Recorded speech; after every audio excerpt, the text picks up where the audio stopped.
This is a different space than the coffee shop. Thank goodness.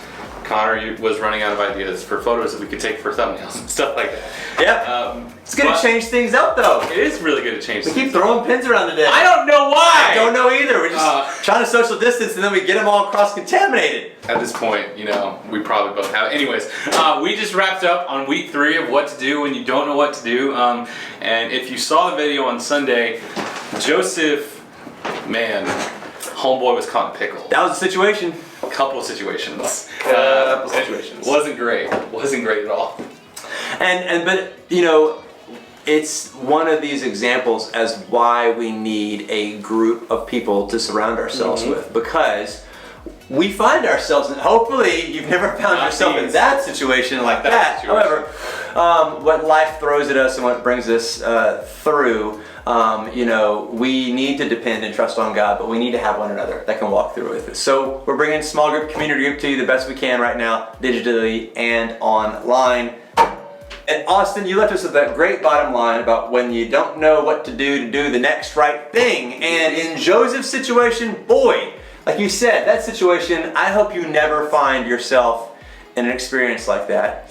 But we do find ourselves in situations that are difficult, which is why community is really, really important, and why we want to bring you an online digital experience as best we can to talk about small groups, community groups, and to walk with each other through these situations. On the net. Here's a situation that I'm going to ask you, Austin, and have you play along at home. On a scale of 1 to 10, 1 means you pick it up, you shove it in your pocket, you walk along and never think about it again. Okay. 10 means, oh my goodness, I've got to stop, I've got to find this person, I've got to give it back to them, I need to get it back to their original owner.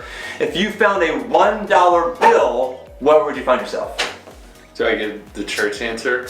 You give the honest answer, Austin. I will always give it back. Find a $1 bill laying on the ground, 1 in the pocket, not even thinking about it. 10, you're knocking on doors, you're going around the office figuring out who dropped some money. $1 bill. $1 bill, it's like a 2, maybe. Okay, Like so a that means 2. you put it in your pocket, but you think about it. Yeah, barely think about it. $10 bill. Honestly, probably about a 2 or 3. Probably, I'll say 2. You're really getting inside into, you know, me. $10, okay, so you know, the next logical step would be you find a 20. You find that 20 on the ground. Probably go with like a 7. At that point, I'm just like, yeah, I should probably at least attempt to find the person to whom this belongs. Yeah. You may have never even seen anything, but what if you found a $50 bill? Like they do exist. I'm not making this up, but a $50 bill The is likelihood on the of me ground. finding a 50. Here's the deal. It's a $50 bill. It's a $1 bill, and when you open it, it's a 1 and a 50. So now you're like, Never seen that. now you're like, what do you do? Like a 7 or an 8. 7 or an 8? Probably the same place as the 20. Still ends up going home with you though. Doesn't No, I have done I've made a valiant effort to try and find out who that belongs to.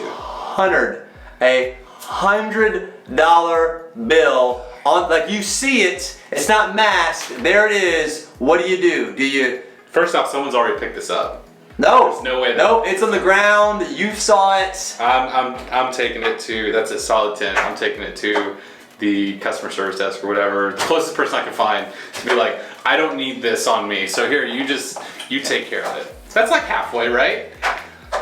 That's a solid 10. That's good. 10? Yeah. Y'all think I'm horrible now.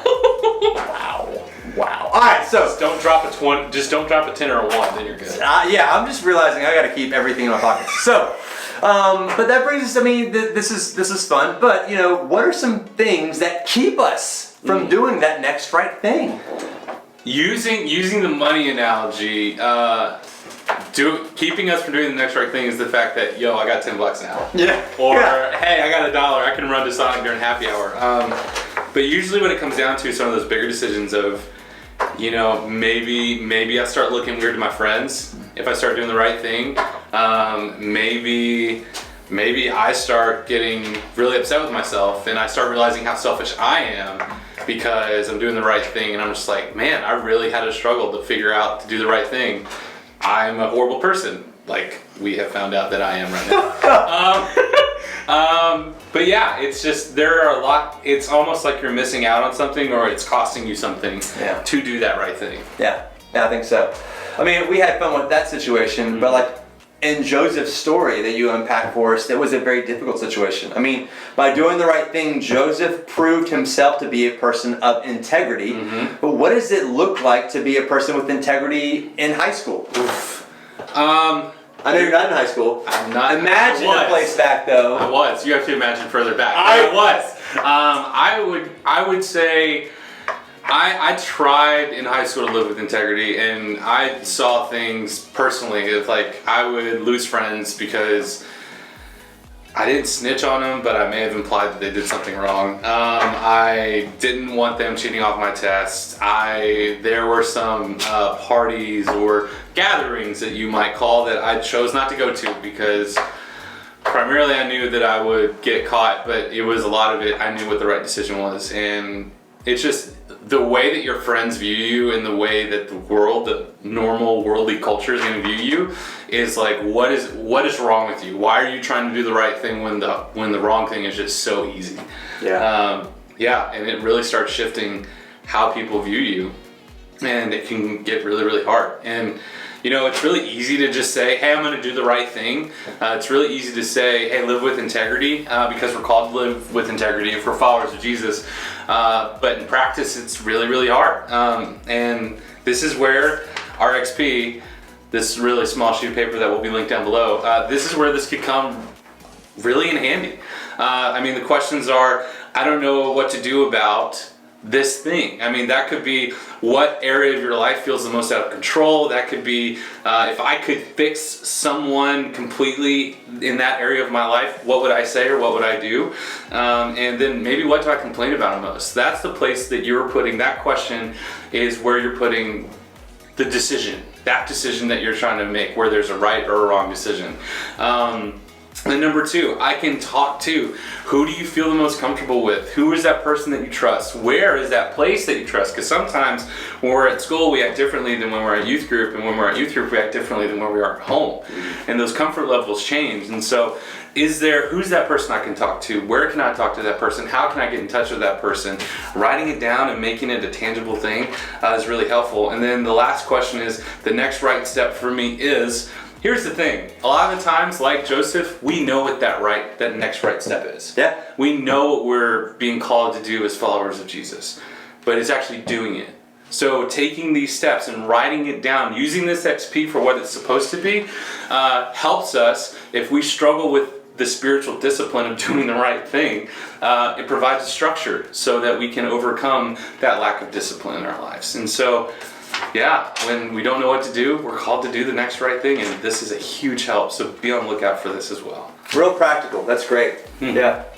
So we're posting videos every week. We're going to throw these questions at the end of the video, and next Sunday we're going to be all the way up into week 4. Can you say the title of the series again?